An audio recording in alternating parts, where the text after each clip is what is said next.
သိတယ်ဘလို့ဖုန်းလက်ဝင်ပြရိုက်ပေးမယ်ကွာဒီလိုဘလို့လိုက်ဘလို့တီးမှာဘလို့တီးမှာလိုက်ဘလို့တီးမှာ တိတ်ခါတယ် အဲ့လိုတီးမှာဆွမ်းအဲ့လိုမဟုတ်ပါဘူး အာမကျိုးပဲနေ လူဆိုတာတိတ်ခါရှိရတယ် လူဆိုတာတိတ်ခါရှိရတယ် တိတ်ခါရှိ ပြောပါအဲ့တိတ်ခါအကြောင်းရှင်းပြပါဦး တိတ်ခါရှိနေရတယ် တိတ်ခါကြောပါလေလို့ ရုပ်ကိုတီးတီးနေ တိတ်ခါတော့ပါလေ စောင်းမလို့နဲ့ တီးတော့လို့နေရ ဘူးတစ်ခုနဲ့နေရတယ်ကွာသူ့ရိုးနဲ့သူ ဟုတ်ပြီ အရိုးမှာ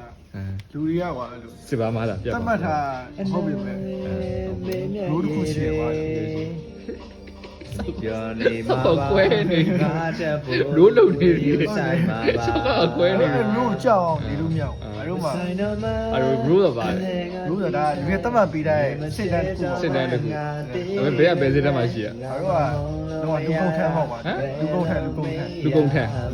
ကုန်ပြီးတော့ထန်တော့ခါထန်တော့ကြာ ထမ်းပါဘူး ခါထန်တော့ကြာ တလားပေါ့ မောင်းခိုင်းမောအေးလို့ငေါ်ကြီးပြပါလေငါငေါ်ကြီး လုံးဝကိုယ့်ဘက်ကိုဘယ်မှာရှိလဲ စိတ်ကောက် ရတဲ့နေရာငါတဲ့ဆိုရလာပြန်လာစတာလေးကိုချိုးရပါပြီ